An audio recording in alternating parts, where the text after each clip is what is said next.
지금 현재 이 새누리당 집권 여당에서는 박근혜 후보, 제1야당인 민주통합당에서는 문재인 후보, 그리고 어떤 이 장의 이 주자로서 예를 들면 현재로서는 그 안철수 원장, 이렇게 이제 제가 표현할 때는 이 대선 삼국지가 이제 이 개봉박두 이렇다고 표현할 수 있겠습니다.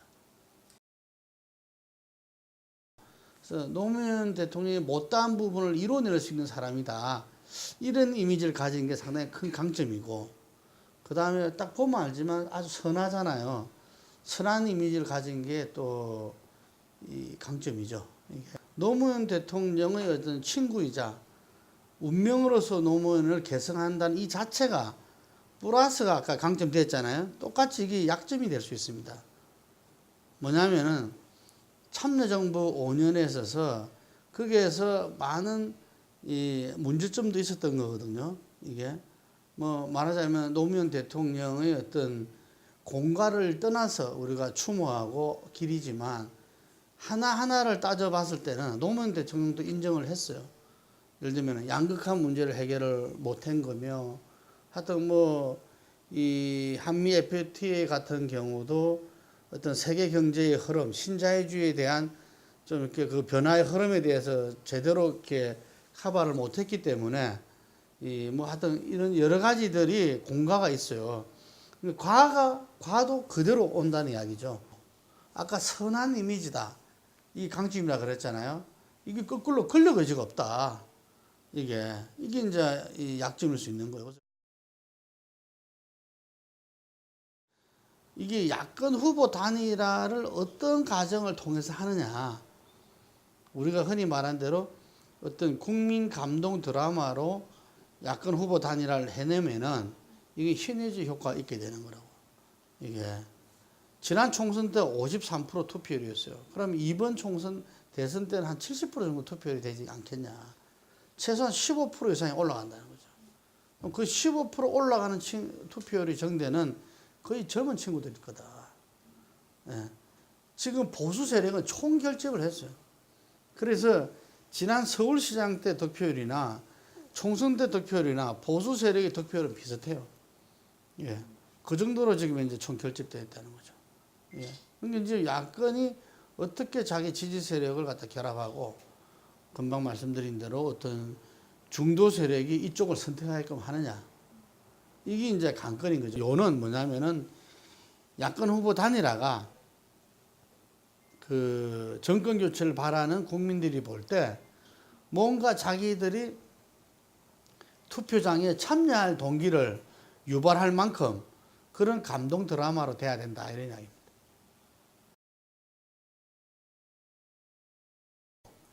그 여당 새누리당이 대선에 가는 가도에서 가장 큰 변수는 뭐냐면은 박근혜 후보의 그 역사 인식, 역사적인 어떤 태도, 사건에 대한 예를 들면 역사 흐름에 대한 자기 입장, 이 부분이 되리라 봐요.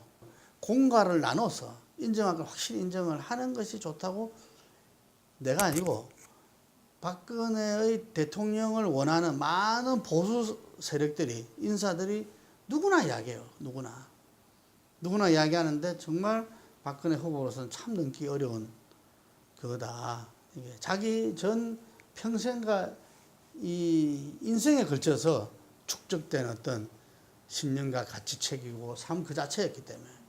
그래서 이 부분들이 그 젊은 친구들도 예를 들면 박근혜를 굳이 미워할 이유가 없어. 역사도 잘 해서 자기가 실제 겪거나 자기가 실제 피해본 사람이 아니기 때문에. 근데 역사라는 것은 자기가 실제 겪어서 피해본 게 아니라 그 흐름이 지금까지 이어져 온다는 게 중요한 거거든요. 이게. 그래서 그런 부분에서 지금 박근혜가 생애 주기별 복지를 이야기하고 뭐 어떻게 뭐 예를 들면 젊은 친구의 소통을 이야기하고 뭐 반값 등록금 뭐 어쩌저쩌 다 이야기하더라도 그 흐름 속에 있을 때는 아주 무서운 존재가 되는 거죠. 우리나라의 역사를 갖다가 색깔로 표현했을 때 검은색 부분을 주도했던 부분을 맥을 잇고 있다 이러면 그냥 무서울 거 아니야. 그래서 그런 부분들이 이 엄청난 한계인데 하여간 그게 개선되지 않고 변화되지 않으면은 상당히 어려운 선거를 할 수밖에 없다. 여러분. 중도 성향의 사람들한테는 그래 맞아. 박근혜가 저 정도의 모습만 보여준다면 우리도 지지할 수 있어. 하는 사람들이 한 2, 3% 정도 생겨놓은 거죠.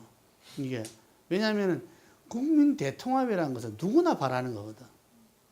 보수든 진보든 중도든 누구나 바라는 거예요. 근데 그게 진정성 있는 국민 대통합의 길이냐 아니냐 이게 중요한 거거든요. 근데 그런 면에서 아직까지 이 진보 세력이 볼 때는 진정성이 없다고 봤지만 중도 세력한테는 상당히 긍정적인 사인을 준 거죠, 이게. 근데 이어서 지금 인혁당 논란이 벌어졌기 때문에 이 행보에서 벌어놓은 것이 오히려 또 까먹어버렸다 이거죠.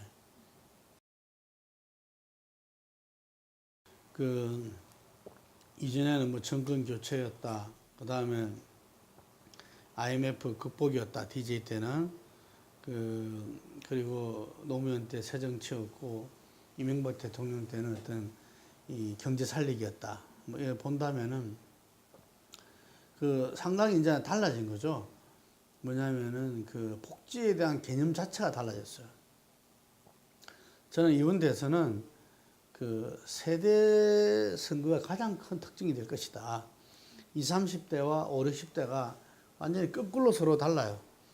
7대 3, 3대 7 뭐 이렇거든요, 이게. 그래서 캐스팅 보트 역할을 하는 게 바로 40대다. 그거 보이는데 40대는 뭐냐면은 우리나라 각 사회 주체를 책임지는 사람들이에요. 이 사람들 생각이 좀 바뀌었다. 예를 들면은 우리가 복지라는 게 성장과 대비된 개념만의 복지가 아니라 정말 이전에 2007년도는 정동영 후보가 가족 행복 시대를 말했어요. 근데 지금 현재 박근혜 후보가 국민 행복 시대를 이야기하거든. 이제는 국가가 아니라 국민 개개인이 행복해져야 된다. 이게 뭐냐면 시대 정신을 읽고 하는 이야기입니다. 이게.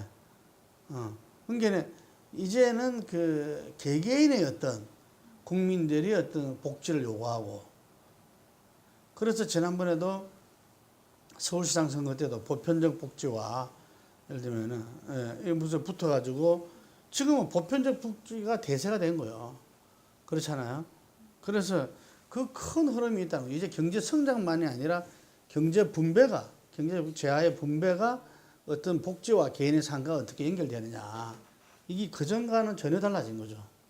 이게. 이 민주주의로서 이렇게 운용되는 시스템에서는 선거가 민주주의 꽃입니다. 이게. 지금 이 사회와 나라를 운영하는 데 있어서 우리나라 같은 경우 대통령이 차지하는 위상과 역할이 너무나 중요하거든요. 이게.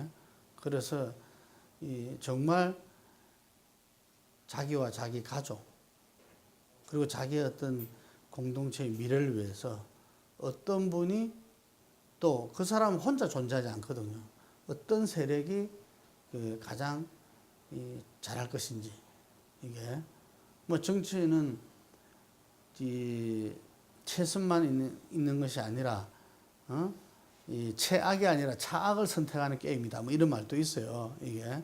그래서 그런 점에서 그것을 갖다가 좀 더 이렇게 신중하게 또 깊이 고민하면서 또 이야기를 나누면서 주변 사람들과 또 언론을 통해서 여러 가지 검증되는 부분들을 보면서 저는 한 표의 위력을 이렇게 보여줘야 되지 않는가 생각합니다.